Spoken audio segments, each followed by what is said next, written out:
요즘 윤석열 엑스파일 정말 따끈따끈한 그런 이슈입니다.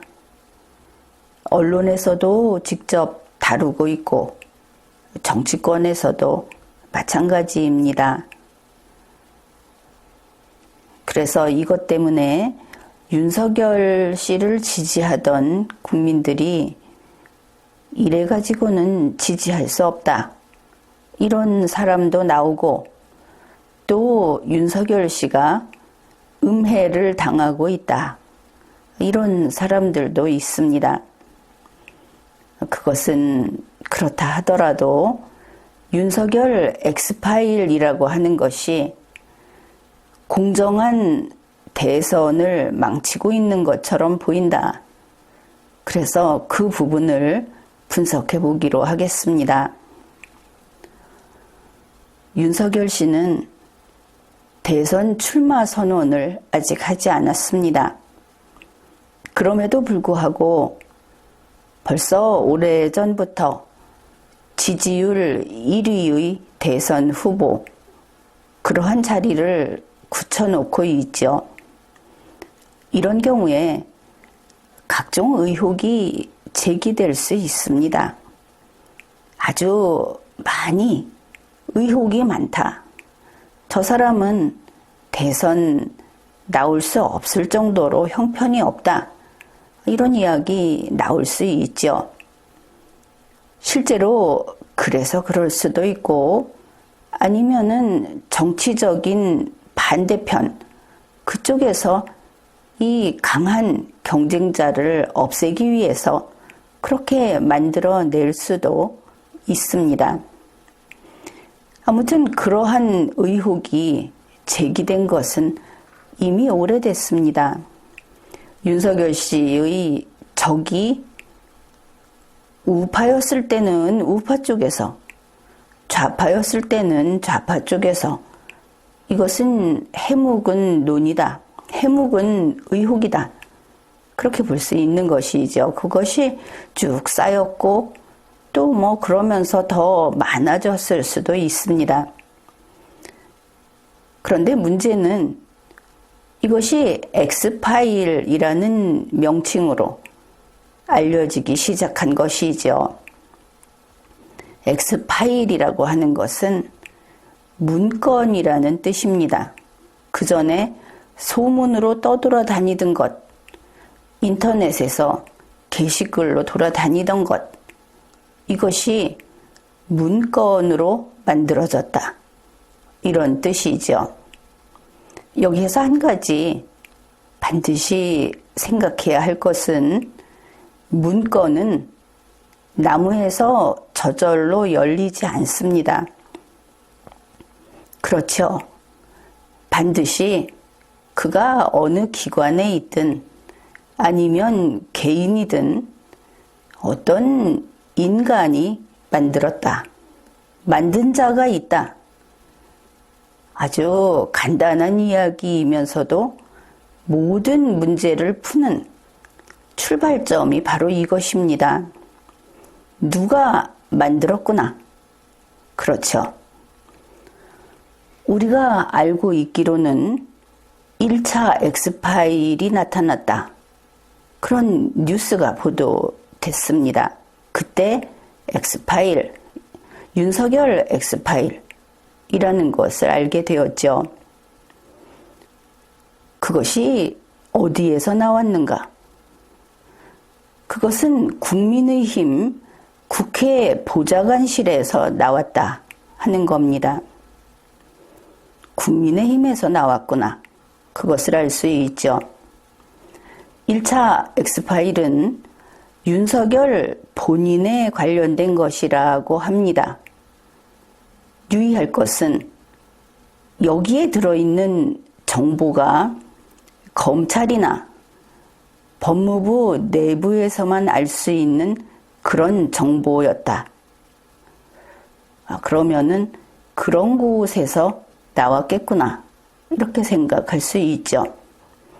아무튼 1차 엑스파일은 불발탄이 되고 말았다. 이거 가지고 윤석열 씨가 정치계를 떠나버리는 그런 결과는 나오지 않았다. 이렇게 판단을 합니다. 그리고 두 번째 엑스파일이 등장하죠. 이것은 엑스파일 자체가 나타난 것이 아니고 엑스파일을 봤다. 내가 증인이다. 이런 인물이 나타난 겁니다. 바로 6월 19일 토요일 장성철 씨가 자신의 페이스북에 이런 글을 올린 겁니다. 그 내용을 이렇게 정리할 수 있겠죠. 윤석열 엑스파일은 실제한다. 내가 그것을 일주일간 검토했다. 거기에 있는 의혹이 20가지도 넘는데 법적인 것, 윤리적인 것, 도덕적인 것들이 그것이다. 법적인 것은 나는 모르겠고 윤리적 도덕적인 것은 이건 심각하다. 그가 말한 요지는 바로 이런 겁니다. 한겨레 신문은 이런 장성철 씨의 주장 내지는 고발 이것을 다음과 같은 제목으로 요약했습니다. 윤석열에 대해 공개적으로 지지를 철회했다. 공개적으로 지지 철회를 했다. 이 사람은 대선 후보가 돼서는 안 된다. 후보감이 아니다. 그랬다는 것이죠. 그런데 장성철 씨 자신이 이런 이야기를 했습니다. 그러니까 왜 그것을 그렇게 올렸느냐. 그러니까 나는 나 같은 사람의 페이스북 글이 그렇게 널리 퍼질지 몰랐다. 이렇게 말을 했습니다. 그런데 그 사람의 페이스북 글은 뉴스마다, 언론 매체마다 대서특필이 됐죠. 연유는 모르겠습니다. 그러면 이번 것이 2차 엑스파일이 안전핀을 뺀 수류탄이라고 했을 때 이것은 성격이 시한폭탄과 마찬가지죠. 일정 시간이 지나면 파괴력을 그냥 파괴시켜버리는 그런 것이라고 했을 때 지난번에는 불발탄이었지만 이번에는 성공한 셈이구나.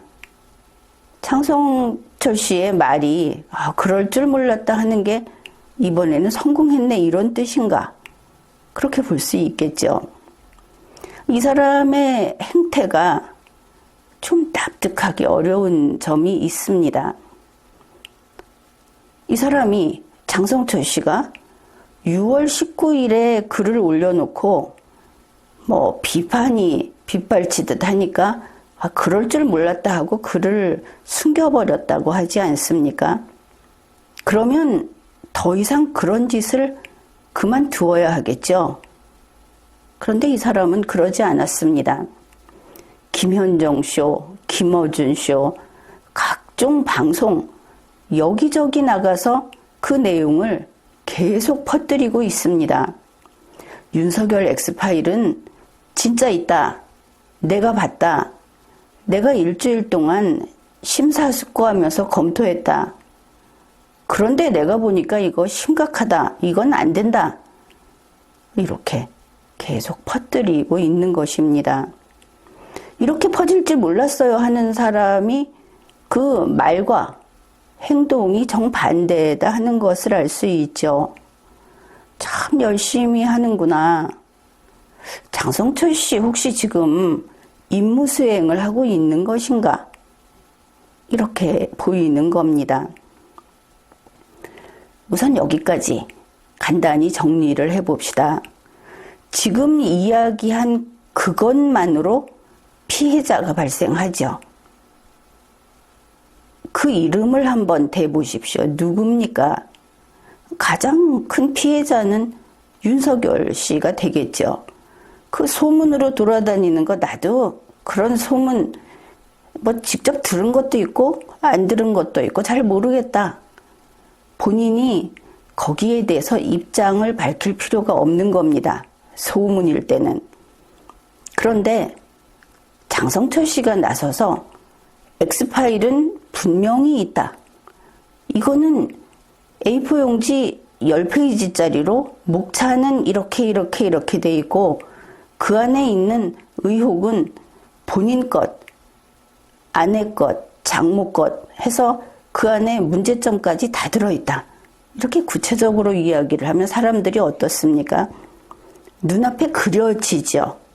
아, 엑스파일이 무슨 책이나 논문처럼 있구나. 이렇게 그려진단 말이죠. 그러면 거품처럼 연기처럼 있다네? 나는 모르지만 이런 상태에서 그냥 당연히 있고 그러면 그 내용이 진짜야 가짜야 이렇게 넘어가겠죠. 그것을 단지 장성철 씨가 내가 봤다는 이야기를 온 세상에 함으로써 사람들이 있구나 하고 다음 단계로 넘어가게 만드는 일을 했다는 겁니다. 그러면 여기에서 가장 피해자는 윤석열 씨가 되겠죠. 윤석열 씨는 이제 어떻게 되느냐. 뭐 이런저런 의혹이 있다더라 하면은 이 사람은 아직 못 들었을 수도 있고 들었을 수도 있고 혹은 그게 본인이 알고 있는 어떤 사실일 수도 있고 이렇죠. 그런데 장성철 씨가 이렇게 함으로써 윤석열 씨는 왜 엑스파일에 대해서 의사표시를 안 하느냐. 바로 이렇게 답을 요구받게 된 겁니다. 가만히 있는 거 보니까 진짜냐. 이런 이야기도 하는 것이죠. 그러면 첫 번째 피해자는 윤석열 씨다. 이렇게 되겠죠. 사실 여부는 지금 이야기할 것도 아니고 이건 차원이 다른 겁니다. 어느 날 갑자기 여러분이 갑자기 붙들려 세워서 너 의심스러우니까 다 탈탈 털어보자. 너 여기에 협조 안 하는 거 보니까 범인이구나. 이러면 일단은 피해 본 거죠. 이렇게 이해를 하면 될 겁니다. 그 다음에 피해자가 한 명 더 있습니다. 그것은 김무성 씨입니다. 김무성 씨는 장성철 씨의 배후로서 지금 지탄을 받고 있습니다. 이런 것이죠. 장성철이라는 폭탄이 이렇게 발견이 됐는데 거기에 보니까 김무성 제조 이렇게 글씨가 쓰여 있었다. 이런 뜻이 되는 겁니다. 진짜로 김무성 씨가 이 폭탄을 세상에 설치를 했는가? 그것과 상관없이 김무성 씨는 이제 욕먹는 것이고 공작 정치를 한 인간이다. 이렇게 된 겁니다. 정계 은퇴 이제 당할 그 순간에 왔다. 그것을 알 수 있죠. 지금 장성철 씨가 하고 있는 얘기는 이겁니다. 윤석열 엑스파일은 진짜 있다. 윤석열 엑스파일이라고 하는 게 있다는 것은 정말이다. 이거 그냥 소문만인 것은 아니다. 이러고 있는 겁니다. 이것을 5만 군데 돌아다니면서 이 이야기를 하고 있는 것이죠. 그러면 한 사람이 저렇게 열심히 이야기를 하는데 우리가 그 말을 듣고 그 사람을 보고 저게 정신 나갔지 이럴 일만은 아니죠. 그러니 한번 그렇다 치고 생각을 해봅시다. 윤석열 엑스파일이라고 하는 것을 누군가가 만들었구나. 이렇게 인정할 수 있는 것이죠. 그러면 누가 만들었을까? 이게 궁금하지 않습니까?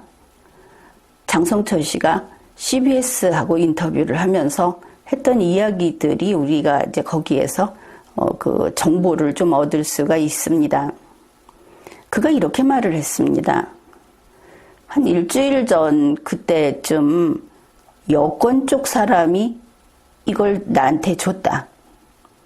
장성철 씨는 윤석열 엑스파일이라고 하는 것을 문재인 민주당 측 사람에게서 받았다는 겁니다. 뭐 일주일 전쯤 했지만 이 사람이 일주일 동안 잘 살펴봤다고 했으니까 이제 뭐 한 일주일에서 10일 이렇게 그 사이가 되지 않겠습니까? 장성철 씨가 강조하는 것이 또 참 이상합니다. 장성철 씨는 윤석열 엑스파일을 자기에게 준 사람에 대해서 분명하게 이야기를 합니다. 그 사람하고 오늘도 전화 통화를 했다. 나는 그 사람을 신뢰한다. 이렇게 말을 했습니다. 여권 쪽 사람인데 자기에게 엑스파일을 줬고 자기는 그 사람을 굳게 믿는다. 그 다음 이야기가 심상치 않습니다. 내가 그 사람이 누구라는 것을 밝히게 되면 이 엑스파일을 작성한 자가 특정된다. 그러니까 이거 누구에게 받았어요 하고 이야기를 하면 이 엑스파일을 작성한 자가 누구라고 바로 밝혀진다. 이렇게 이야기를 한 겁니다. 엑스파일을 작성한 사람은 무섭겠죠. 이 사람 입만 열면 자기 정체가 탄로난다. 이렇지 않습니까? 장성철 씨는 여기에 또 덧붙입니다. 나는 내가 이번에 받은 윤석열 엑스파일을 누가 작성했는지 알고 있다. 분명히 알고 있다고 밝혔습니다. 그래서 이 인터뷰 진행하는 사람이 이것저것 물어보고 하니까 장성철 씨가 또 얘기를 해줍니다. 이 문건에는, 그러니까 윤석열 엑스파일에는 그 작성한 데가 어딘지를 알 수 있는 정보가 있다. 이렇게 말을 한 것이죠. 그러면서 한 설명이 이런 겁니다. 가령 어떤 정보가 있다고 하자. 그 정보를 윤석열 씨만 알고 있고 그 다음에 이 정보를 다룰 수 있는 어떤 기관만 알 수 있다고 할 때 바로 그 정보가 여기 들어있었다. 알겠죠? 양측에서만 알 수 있는 정보가 들어있었다고 말을 했습니다. 그러니까 CBS 측에서 금융감독원이나 검찰이나 국가정보원 등이냐 하니까 그렇다고 했습니다. 그러면 이제 우리가 좀 정리를 해볼 수 있죠. 국가정보원 소리가 나오니까 귀가 번쩍 뜨이지 않습니까? 거의 모든 정보를 다 다룰 수 있는 곳인데. 그래서 문재인 정부 기관에서 윤석열 엑스파일을 만들었다는 말이구나. 이렇게 되죠. 윤석열 엑스파일이라는 것을 국가정보원에서 만들었다든지 뭐 이렇다는 거구나. 이렇게 됩니다. 이제 그 다음 단계를 생각해 봅시다. 문재인 정부 기관이, 그러니까 지금 국가정보원 같은 데서 이걸 만들었다면 당연히 대선 후보에 대해서, 장차 대선 후보에 대해서 만들었으니까 선거 때 쓰려고 만들지 않았겠습니까? 그러면 여당에 줘서 쓰게 해야 하겠죠. 여당 이겨라 이러면서. 그러니까 민주당에게 줘서 이거 써먹게 해야 할 겁니다. 진행자가 장성철 씨에게 이렇게 물어봅니다. 그러면 그 윤석열 엑스파일을 여권에 줬나요? 이렇게 물었습니다. 장성철 씨는 딱 이렇게 답을 했습니다. 그건 모르겠다. 나에게 줬다. 이 두 마디가 거슬린다 하는 것이죠. 장성철 씨가 우리가 보통 생각하는 국민들이라면 이렇겠죠. 가령 국정원에서 만들었다. 그러면 그거 여권에 줬겠죠. 당연히 그런 거 아닙니까? 그러면 줬겠죠. 라든지 당연히 줬을 겁니다. 이렇게 말을 해야 되는데 그건 모르겠다 하고 딱 100% 선을 그어버리는 겁니다. 그 말을 못하는구나. 그러면 이것이 민주당을 보호하기 위해서 이렇게 하는 것인가? 아니, 국정원이 만들었을 수도 있다는 얘기를 흘리면서 거기는 다 버리면서도 민주당을 지키는구나. 그렇게 보이죠. 그 다음에 그렇게 만든 윤석열 X파일을 장성철 씨에게 줬다. 이제 우리 상식에 따르면 이렇게 될 겁니다. 장성철 씨는 문재인 민주당 사람이구나. 그러면 자연스럽죠. 그 다음에 장성철 씨가 그쪽이 아니라고 한다면 이 사람은 문재인 정부하고 원팀이구나. 같은 식구구나. 왜냐하면 자기네 편에게 줘서 자기네 편이 유리하라고 만든 거 아닙니까? 그렇겠죠. 이제 이런 생각을 할 수 있는 겁니다. 여기에서 우리가 조금 심층 분석을 해봅시다. 만약에 문재인 씨의 국정원이 윤석열 X파일을 작성했다고 하자, 가정을 해보자. 그런데 지금 현실이 어떻습니까? 윤석열 X파일은 대선을 위한 여권의 아주 좋은 무기가 되겠죠? 무기로 쓰려고 이런 걸 하지 않았겠습니까? 이 무기를 민주당에다 안 주고 야당에다가 대주고 있다. 장성철 씨가 나에게 줬다. 민주당에게 줬는지 모르겠다. 이렇게 나오니까 뭔가 과거와는 다르다. 그러니까 현 정권이 다음 선거에 개입을 할 때는 결국은 여권을 지원하고 야권을 방해하는 식으로 하지 않습니까? 그런데 이번에는 현 정권이 야권에다가 이런 것을 줬다. 물론 여권에 피해가는 짓은 아닙니다. 그렇긴 하죠. 자, 이제 다시 생각을 해봅시다. 1차 X파일이 어디에서 나왔습니까? 국민의힘에서 나왔습니다. 야권에서, 야당에서 나온 것이죠. 2차 X파일은 어디에서 나왔습니까? 이거 장성철 씨.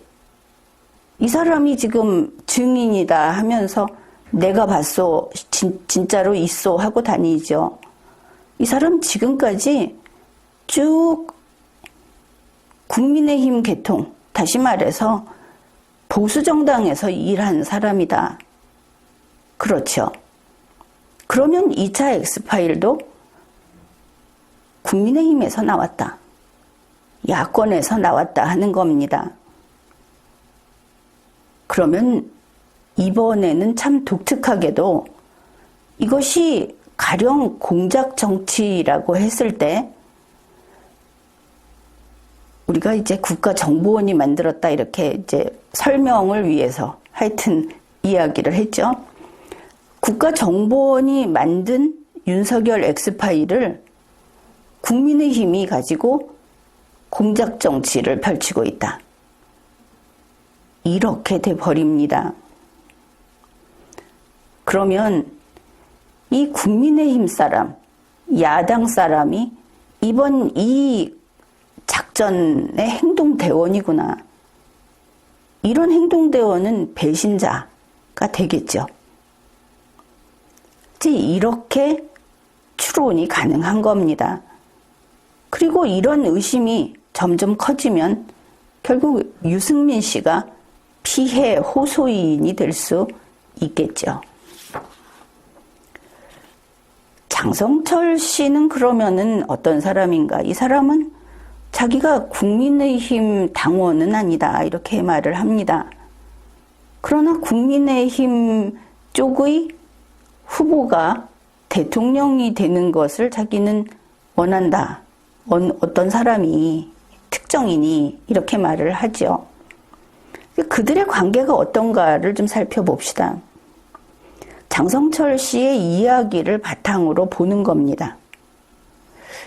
그의 주장은 자기가 6월 19일 10시경에 국민의힘 당대표 이준석에게 전화를 했다고 합니다. 그런데 전화 통화는 못했다. 자기가 전화했는데 전화를 안 받았고, 그리고 그쪽에서 다시 전화가 오지도 않았다. 그래서 그 전화를 한번 걸어보고 나서는 페이스북에다가 내가 윤석열 엑스파일을 봤다. 윤석열은 대선 후보 이러면 안 된다. 나는 지지를 철회한다. 한겨레 신문에 따르면 그런 글을 올렸다고 합니다. 여기에서 우리가 정상적인 의문을 몇 가지 제기해 보기로 하죠. 이준석 당대표는 전화통화하기가 쉽지 않다. 그거 알고 있죠. 심지어 문재인 씨가 한 전화도 한 번 했을 때 받지 못했다. 그거 다 보도된 거 아닙니까? 그러면 장성철 씨는 지금과 같이 중대 사안을 이준석 대표에게 알릴 때는 바로 전화통화를 하려고 하는 것보다도 정보를 남기면 되지 않았을까? 즉, 문자 남기면 될 거 아닙니까? 문자를 남겼는가? 그런 이야기는 나오지 않았습니다. 만약 이준석 대표에게 내가 윤석열 엑스파일을 구했다. 이렇게 문자를 남겼어도 전화가 걸려오지 않았을까? 물론 안 왔을 수도 있습니다. 이거는 두 가지 경우가 있는데, 이준석 대표가 이번 작전을 알고 자기가 거기에서 빠지기 위해서 이제 거리두기 이런 작전으로 해서 연락 안 할 수 있고, 또 하나는 이 사람이 그런 것을 받고도 관심이 없다. 그러면 서로 짜고 뭐 연락 한번 하고 나는 안 하는 걸로 하자. 이럴 수도 있고 그렇겠죠. 그러니까 다시 말해서 알리바이를 서로 만들어 준 거다. 이렇게 상식적인 의심을 할 수 있다. 이런 겁니다. 또 전화는 얼마나 오랫동안 걸었는가? 혹시 3초 전화 해서 그쪽에 흔적도 안 남은 것은 아닐까? 내가 걸기는 걸었고, 이런 것들을 이제 좀 더 밝혀야 하겠죠. 장성철 씨는 19일에 이준석 대표에게 전화를 한번 걸어본 다음에, 그러니까 이준석 대표 입장에서는 나는 그런 거 몰랐다고 할 수 있습니다. 통화 실패했으니까. 그리고 나서 페이스북에 올렸다는 것이죠. 그리고 다음날 김재원 최고위원에게 전화를 해서 나에게 윤석열 엑스파일이 있다. 당신에게 주겠다. 이렇게 말을 했다고 주장합니다. 그랬더니 김재원 최고위원이 내가 그걸 받을 수 없다. 이렇게 했다는 것이죠. 거절하더라. 방송에서 장성철 씨가 한 이야기입니다. 그러면 장성철 씨가 윤석열 엑스파일을 윤석열 씨 측에다 보내지도 않았고, 이준석 대표에게 보내지도 않았고, 김재원 최고위원에게 주겠다고 제안을 했었구나. 거기까지는 뭐 누구나 그렇게 이해를 할 겁니다. 그 다음에 그 CBS 인터뷰하는 그 방송에서 장성철 씨가 또 이런 말을 합니다. 정미경 최고위원에게 윤석열 엑스파일 내가 갖고 있는 거 2개 다 주겠다. 자신 있으면 당신이 공개해라. 다 뭐냐 하면은 김재원 씨가 윤석열 엑스파일을 직접 공개하기를 바라고 정미경 씨가 직접 윤석열 엑스파일을 공개하기를 바라는 것이죠. 이 공개한다는 게 무슨 뜻일까? 잠시 후에 이야기를 할 겁니다. 여기서는 간단히 이것만 정리합시다. 지금 2차 엑스파일, 이거는 핀을 뽑은 수류탄, 시한폭탄이다 그랬죠. 이 시한폭탄을 아군에게 주겠습니까? 적군에게 주겠습니까? 여러분이라면 아군에게 안 주겠죠. 지금 보면 장성철 씨가 핀을 뽑은 수류탄, 곧 터질 이 수류탄을 누구에게 주겠다고 했느냐. 그리고 보면 유승민 씨의 반대파라고 할 수 있는 사람들에게 주겠다고 한 거 아닙니까? 아, 그러면 적군에게 주겠다고 했구나. 당연히 그랬겠지. 이렇게 이해할 수 있죠. 자, 지금 장성철 씨가 하려고 한 행동을 만일 요 내용을 갖고 정리하면 장성철 씨는 김재원 씨나 정미경 씨가 윤석열 엑스파일을 들고 나와서 여기 윤석열 엑스파일이 있다라고 공개하도록 시키려고 했는데 지금까지는 실패했다. 이렇게 볼 수 있죠. 그 목적이 뭘까? 그것을 우리가 짐작할 수 있게 정보를 주는 것이 이준석 국민의힘 당대표입니다. 이준석 대표는 국민의힘 최고위원회의에서 딱 2가지를 이야기했습니다. 윤석열 엑스파일과 관련해서. 첫째, 윤석열 엑스파일이 형사적으로 문제가 될 내용이라면, 그러니까 윤석열 씨를 형사 피고인으로 만들 수 있는 거라면 이런 뜻이죠. 그것을 그러니까 수사기관에 이 관련 자료를 넘겨서 수사기관에 그 윤석열 엑스파일이라는 것을 줘서 공정한 수사가 이뤄지게 해야 한다. 이랬습니다.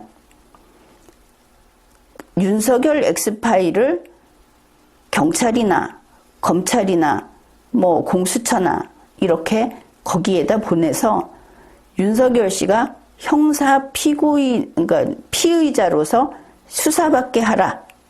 이것이 첫 번째입니다. 이제 2번째입니다. 이준석 대표가 한 말입니다. 윤석열 엑스파일이 도덕적으로 지탄받을 일이라면 즉각 내용을 공개하고 평가받아야 한다. 그래서 장성철 씨가 그랬죠. 이거 도덕적으로 문제 있다. 이준석 당대표가 도덕적으로 문제가 있는 지탄받을, 대중으로부터 비난받을 그런 거라면 이 내용을 공개하고 평가받아야 된다. 비난받을 일이면 공개해서 비난받게 해야 한다. 이렇게 되겠죠. 공개 비판받게 하라. 이겁니다. 이제 여러분이 알겠죠. 장성철 씨가 왜 유승민 반대파인 김재원이나 정미경이라는 사람들이 윤석열 엑스파일을 공개하게 시키려고 했는가? 이준석 대표가 말했죠. 대중 앞에서 윤석열이 공개 비판받게 이 내용을 공개해라. 당신들이 김재원이나 정미경 당신들이 당신 손으로 윤석열을 대중 앞에서 공개 비판받게 해라. 당신들이 공개해라. 이제 연결이 됩니까? 장성철 씨는 그 임무 수행에 실패했습니다. 지금까지 이 사람들이 거절했으니까. 물론 이준석 당대표가 하는 말이 이게 형사범죄와 관계되면 수사기관에 넘기고 도덕적으로 욕먹을 일이면 공개해가지고 공개 비판받게 해라. 그러면 제3자적 입장에서 맞는 말 같죠. 그런데 생각을 해봅시다. 장성철 씨의 말대로 그것을 참고한다면 문재인 정부 기관이 이것을 X파일로 만들었다. 그렇게 보이지 않습니까? 원래 이거는 소문이었습니다. 그것을 문재인 정부 기관이 X파일로 만들었습니다. 만들었다고 하죠. 그런데 그 X파일은 본 사람이 없습니다. 왜냐하면 내가 봤다. 내가 그 내용을 공개한다. 라든지 하는 사람이 장성철 씨밖에 없으니까. 언론기관에서도 다 그렇게 이야기합니다. 장성철 씨만 지금 이거를 봤다고 한다. 의사표시도 하고. 그런데 장성철 씨가 한 역할이 이 X파일이 진짜로 있다. 내가 보니까 심각하다. 이 내용에 있는 사람은 대선 나오면 안 된다. 지지 철회했다고 하지 않습니까? 그거를 좀 더 많은 사람한테 알리려고 지금 하고 돌아다니죠. 바로 이런 상황의 윤석열 X파일이라고 하는 것을 국민의힘 당대표 이준석 씨가 이거 문재인 씨 측이 수사 잘하게 돕자. 이거 국민에게 널리 공개하자. 이렇게 한 것이죠. 이제 보면 괜찮은 말 같은데 절대 괜찮지 않은 말이다. 이것을 알 수 있을 겁니다. 그러면 우리가 공연히 이준석 당대표를 의심하는 것인가? 그게 그렇지 않다는 증거가 또 있습니다. 언론에 보도된 내용입니다. 바로 이러이러한 것들에 대해서 국민의당 안철수 대표가 이야기를 했죠. 공작 정치는 안 된다. 이렇게 경고를 한 겁니다. 안철수 대표가 어떤 공작 정치냐? 지금 보면 후보 한 명을 쓰러뜨리고 다음 후보를 또 쓰러뜨리고 그리고 나면 또 다음 후보에게 이렇게 화살을 날리는 바로 이러한 것이 지금 벌어지는 공작 정치이고 그건 안 된다. 이렇게 경고를 한 겁니다. 안철수 대표는 경력이 있는 정치인이고 게다가 이것을 꿰뚫어 보는 능력이 있는 인물이다. 그것은 인정을 해줘야 합니다. 안철수 대표는 지금의 그 국정원장 그런 사람하고도 같이 일을 하지 않았습니까? 그런데 안철수 대표가 공작 정치를 경고하면서도 이런 공작 정치를 누가 하는가? 거기에 대해서 구체적으로 이야기를 안 했습니다. 물론 국민들은 원래 늘 그렇듯이 여당에서 하겠지 이렇게 생각을 할 수도 있습니다. 그렇다면 여당에서 한다면 국민의힘이 아니겠지 이렇게 볼 수 있겠죠. 그러니 당연히 안철수 대표가 국민의힘 누가 한다고 이야기를 안 하는 바에는 이거 여권을 비판하는구나 이렇게 오해할 수 있습니다. 이게 왜 오해인가 생각을 해봅시다. 지금 여당에서 국민의힘 쪽의 야권의 후보를 한 명 죽이고 그 다음 사람 한 명 죽이고 또 후보 한 명 죽이고 이럴 필요가 없다 하는 것이죠. 후보 한 명 죽이는 게 쉽지도 않고 그 한 번 할 때마다 문제점은 쌓이죠. 부담이 쌓입니다. 그 공짜 아닌 것이죠. 여당은 야권에서 이렇게 자기들끼리 사냥하고 죽고 죽이는 거 가만히 지켜보다가 마지막 한 명하고만 대결하면 됩니다. 원래 시스템이 그렇고 그게 현명한 것이죠.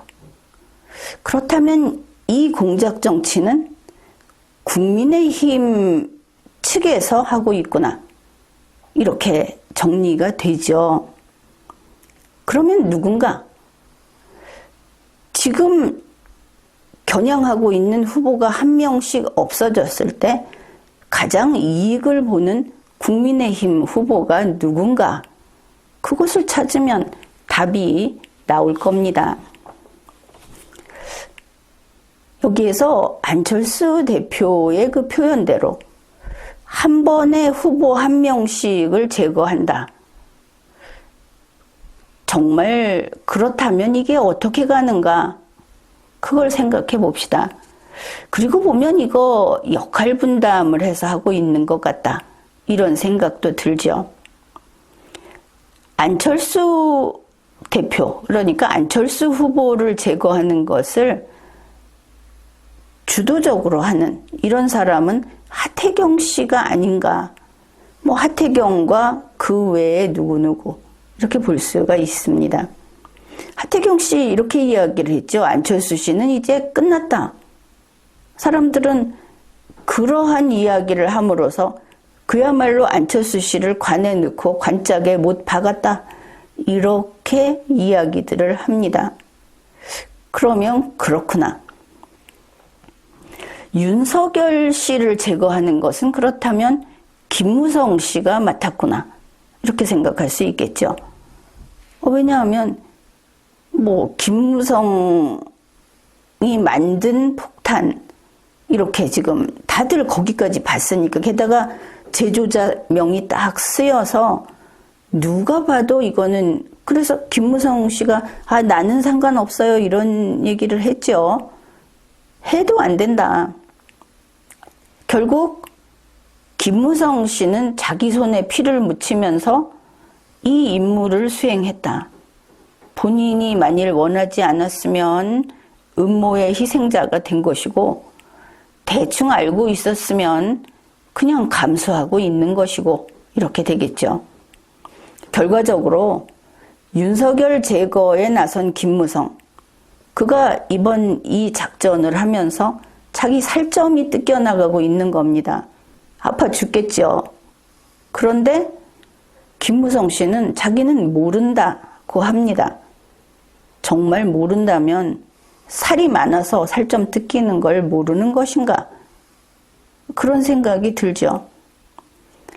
여기 연장선상에서 혹시 유승민 씨는 뜯길 살점이 없어서 저렇게 마음 놓고 설치고 있는 것일까? 아니면 유승민 씨야말로 겉다르고 속다른 사람이어서 아주 지독한 냉혈한인 것인가? 이런 의문도 생깁니다. 그 다음에 홍준표 후보를 제거하는 것을 맡은 것은 아무래도 이준석 당대표처럼 보이죠. 그쪽이 가능해 보인다. 지금 홍준표 의원은 복당해주기로 약속했다 해서 그걸 철석같이 믿고 있습니다. 또 고대하고 있죠. 그런데 어떻게 제거할 것인가, 홍준표 후보를. 가장 좋은 것은 복당 안 시키면 되겠죠. 아니면 시기를 늦춰서 경선에 참가 못하게 질질 끈 다음에 경선, 당내 경선, 그거 끝나고 나서 밖에서 합류해라. 그러면 그때 복당 하나 안 하나 소용이 없어지죠. 복당하면 아예 후보 자격 없어지고, 복당 안 하면 그때 가서 싸워서 이겨야 하니까 지금 복당하려는 그 목적을 달성 못하죠. 홍준표 의원 입장에서는. 그래서 복당을 안 시키든지 대선 나가지 못하게 또 윤석열 씨처럼 흠집을 내서 복당을 시키든지 아니면 경선 기회는 일단 놓치게 그렇게 만들든지 뭐 이런 것들이 가능할 겁니다. 또 한 명 있죠. 황교안 씨. 황교안 씨를 제거하는 거는 이건 좀 두고 봐야 하겠습니다. 누가 맡았는지 궁금하죠. 이미 그 작전은 시작이 됐을 거다. 이렇게 볼 수 있을 겁니다. 현재 윤석열 엑스파일이라는 것이 시한폭탄이다 그랬죠. 시한폭탄은 뭡니까? 이제 곧 터질 거다 이겁니다.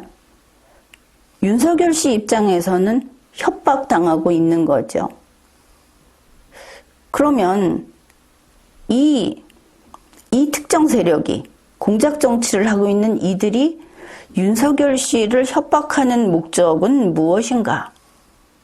그것을 살펴보기로 합시다. 첫째는 장성철 씨의 그 너무나 많은 발언, 이것을 보면 첫째는 윤석열 씨가 대선 출마 선언하는 것을 막으려는 것이다. 출마 선언 자체도 막아버리려고 하는 것이다. 이것을 한 가지 읽어낼 수 있습니다. 이와 관련해서 장성철 씨가 한 이야기가 다음과 같습니다. 윤석열 씨 측에 이동훈 대변인이라고 있었죠.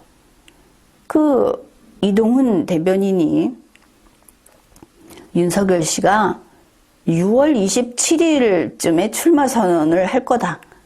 이렇게 밝히지 않았습니까? 지금 밖에 알려져 있기로는 이동훈 대변인이 한 이야기하고 윤석열 씨의 뜻이 달랐다. 이동훈 씨가 윤석열 씨하고는 다른 이야기를 밖에다 해버렸다. 이렇게 나와 있죠.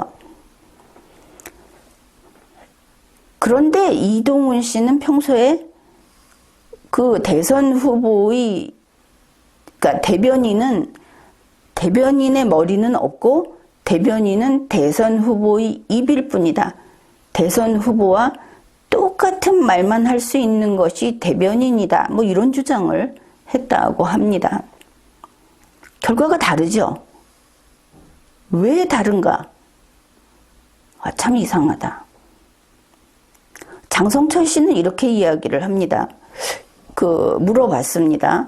방송하는 사람이 윤석열 씨가 6월 27일에 출마 선언한다고 했잖아요. 이러니까 장성철 씨가 아닙니다. 그것은 이동훈 대변인 혼자 이야기입니다. 그러니까 캠프에서도 그런 이야기 없었다. 아무도 그런 이야기를 안 했다. 이동훈 혼자서 그런 이야기를 했다. 이런 뜻이 됩니다. 우리가 알고 있기로는 그렇지 않죠. 윤석열 씨가 6월 27일, 6월 말 이때쯤에 출마 선언한다는 이야기는 몇몇 곳에서 뉴스로 나왔습니다. 장성철 씨는 딱 잘라서 아니다. 이동훈 혼자 이 이야기를 했다. 그 말을 하는 것이죠. 장성철 씨는 이동훈 씨가 아닙니다. 그렇죠? 그런데 자기가 다 안다는 듯이 이야기를 했습니다. 장성철과 이동훈은 그러면 한 배를 탄 사람들인가? 어째서 이렇게 이야기하는가? 이제 의문이 막 생기죠. 이제 그 다음 어떻게 됐는지를 봅시다. 윤석열 씨는 6월 27일에 출마 선언을 한다고 밝힌 것은 이동훈 대변인이 맞습니다. 그래 놓고는 이동훈 씨가 6월 19일 오후에 윤석열 씨에게 나 대변인 그만둔다고 밝혔다고 하죠. 여기에서 요점은 윤석열 씨가 해임한 것이 아니다 하는 겁니다. 이동훈 씨가 발로 걷어차고 나왔다 하는 것이죠. 그렇죠. 자기가 윤석열 씨와 다른 이야기를 해놓고 결과적으로 그래놓고 자기가 때려치고 나왔습니다. 이상하다. 징계를 받아서 해임된 게 아니고 내가 못하겠다고 나왔다. 밖에서 웅성웅성하죠. 열흘도 안 돼가지고 대변인이 나가는 거 보니까 뭐 문제가 있는 모양이다 이러면서 윤석열이 무슨 검사 버릇을 못 버렸느냐 뭐 이런 비판 나오지 않습니까? 자, 우리가 조용히 생각을 해봅시다. 이동훈 씨가 자기가 때려치고 나오는 그것을 신문에 딱 내놨습니다. 거기다가 기분 나쁘다는 표현까지 했죠.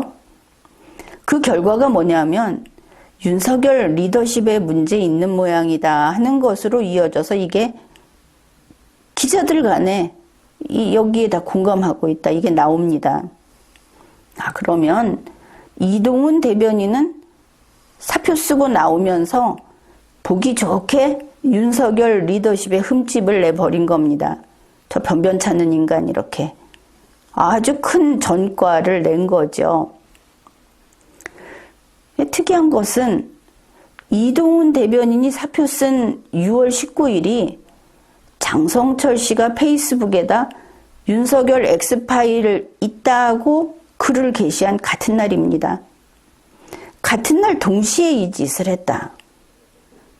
그러면 이동훈 대변인은 윤석열 리더십에 흠집을 냈고 같은 날 장성철 씨는 윤석열 대선 나오면 안 돼. 이렇게 한 겁니다. 윤석열이라는 상대를 두고 둘이 동시에 주먹질을 하고 발로 걷어차고 2인이 공격을 한 게 된다. 이렇게 되죠. 이와 관련해서 다시 좀 생각을 해보면 이동훈 대변인이 윤석열 씨 대변인으로 임명된 시기하고 장성철 씨가 X파일을 입수한 시기가 거의 근접해 있습니다. 그날이 그날이다. 무엇인지는 모르겠지만 똑같은 행동을 하고 똑같은 일들이 진행이 되고 있고 동일한 인물이 계속 타격을 받고 있다. 여기에서 우리는 일단 이런 중간 결론을 낼 수 있습니다. 의심을 하자면 둘 다 작전 세력인가? 이동훈과 장성철 둘 다 작전 세력인가? 이렇게 의심을 할 수 있죠. 이동훈 씨가 조선일보 쪽이라고 해서 이 사람은 절대 아니다 이런 식으로 주관적인 판단을 하면 정보를 제대로 풀 수가 없습니다. 그냥 싹 다 모르는 사람이다 이렇게 놓고 정보만 가지고 분석을 해야 하니까. 그리고 원래 작전은 이런 식으로 진행이 되죠. 그래서 이렇게 의심을 해볼 수 있는 겁니다. 그러면은 우선 윤석열 씨가 대선 출마 선언 자체를 못하게 하려고 한다. 그 다음으로는 국민의힘 입당을 못하게 하려고 한다. 이것도 있고 결국은 국민의힘 경선에 참가 못하게 한다. 여기까지는 분명하게 나타나는 것 같습니다. 이 이야기는 이미 나왔죠. 국민의힘 안에서 경선을 해서 후보를 뽑고 밖에 있는 거는 범보수로 해서 그때 합치자. 그런데 서울시장 보궐선거 때 봤듯이 이렇게 한 다음에 밖에 있는 후보들은 후보로서 못 쓰게 만들든지 아무튼 말로는 합한다 그러면서 결국은 국민의힘 후보가 최종 후보로 나가게 한다. 이게 누구나 그런 욕심을 갖고 있죠. 국민의힘 후보가 나가야 한다.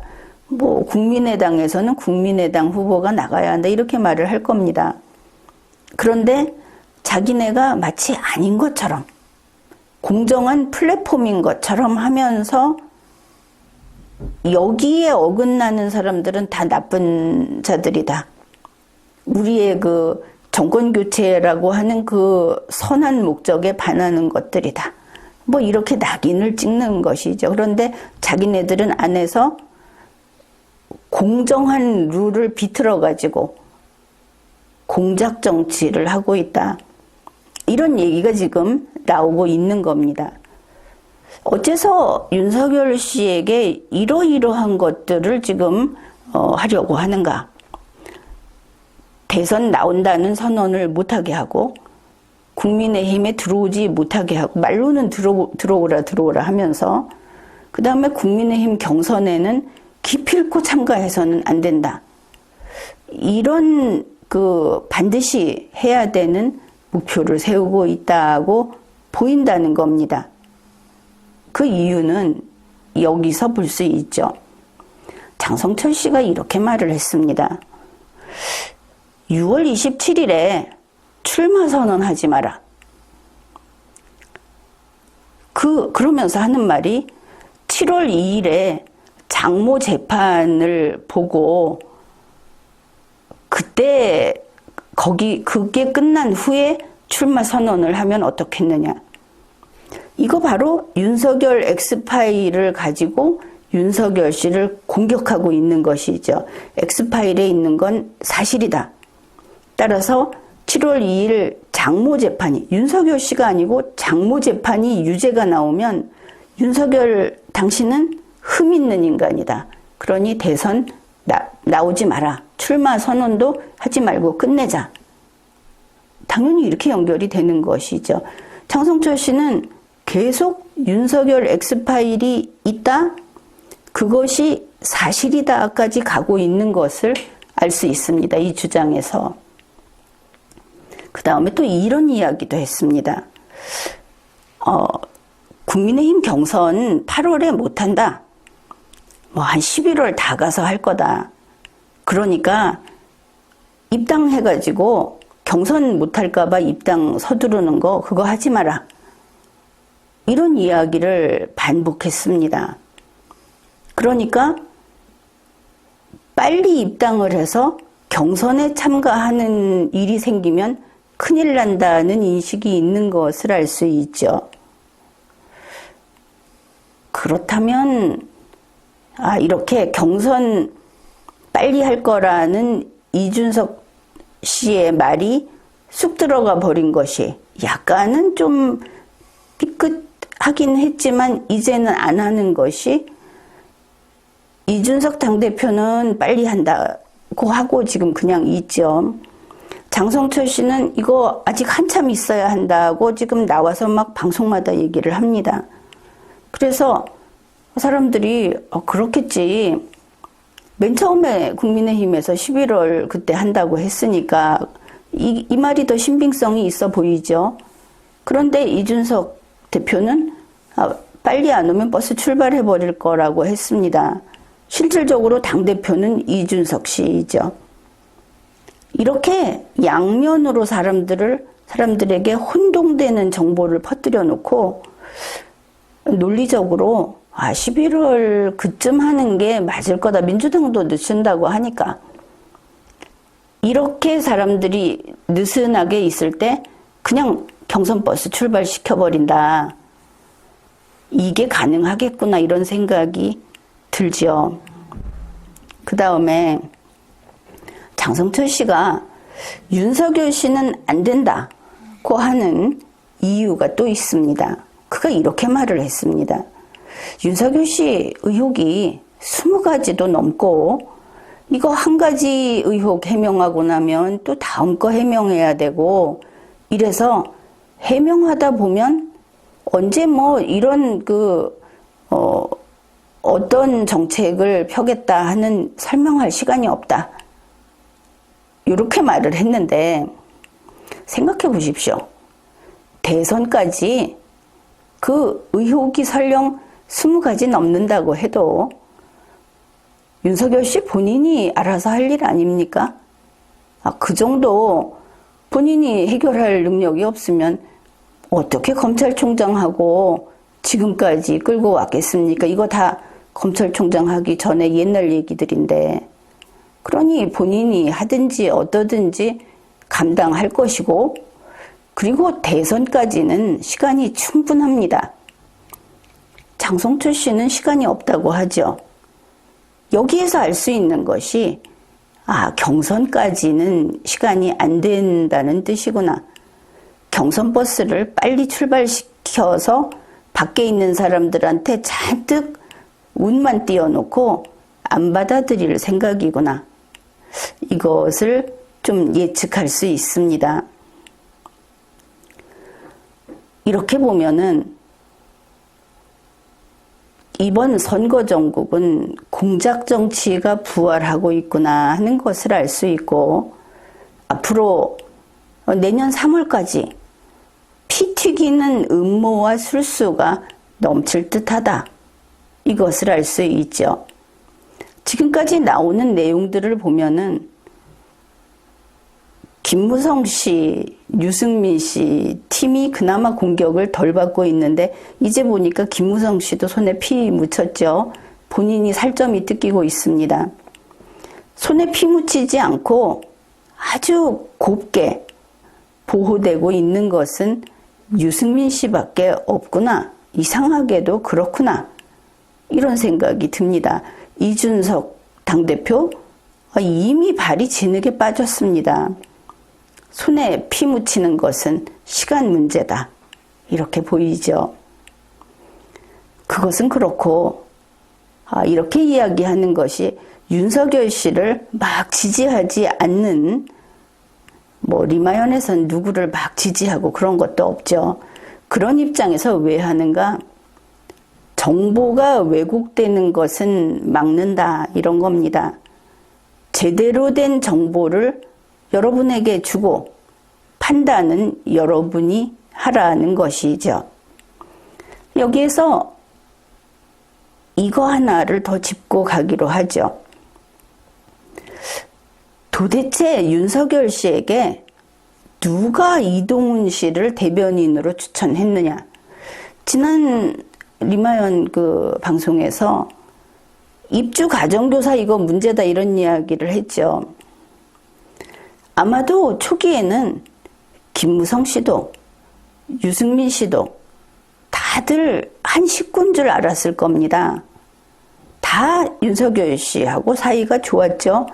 지금 장성철 씨하고 이동훈 씨도 예전에는 윤석열 찬양가를 부르던 사람들이라고 하지 않습니까?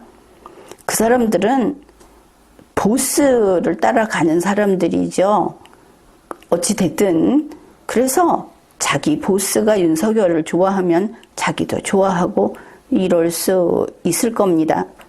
어떻든 이런 것들을 참고해 보건대 누가 이동훈을 대변인으로 추천했느냐. 윤석열 씨는 잘 생각을 해봐야 할 겁니다. 선거에 나온 사람이 자기 캠프를 꾸리면서 남의 사람 안 쓰는 것은 기본 중에 기본입니다. 물론 브레인은 남의 사람도 쓸 수 있습니다. 예전에 남의 사람도.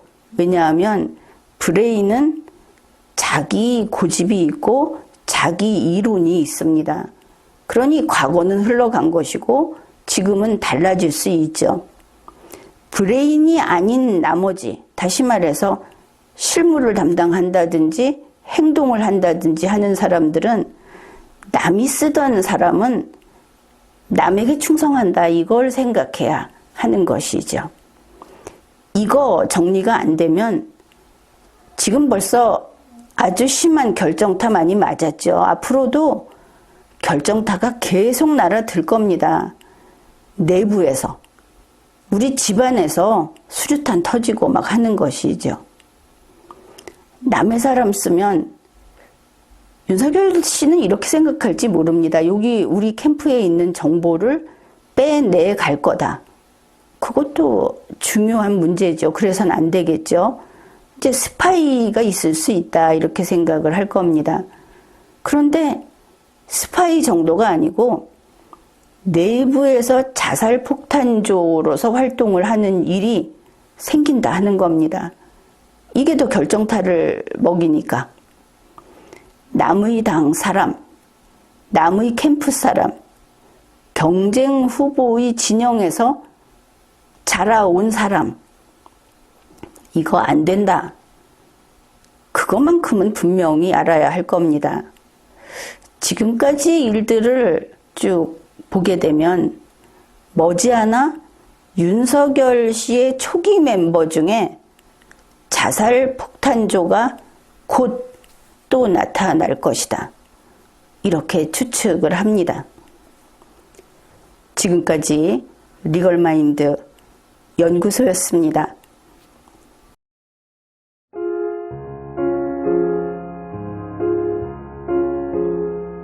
Guten Abend, gute Nacht, mit Rosen bedeckt, mit Näglein besteckt, schlupf unter die Deck. Morgen früh, wenn Gott will, wirst du wieder geweckt. Morgen früh, wenn Gott will, wirst du wieder geweckt.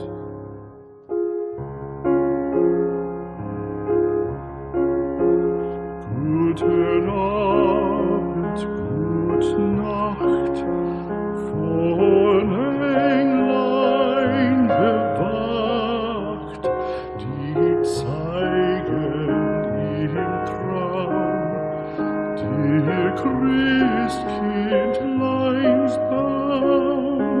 Schlaf nun selig und süß, schau im Traums Paradies, schlaf nun selig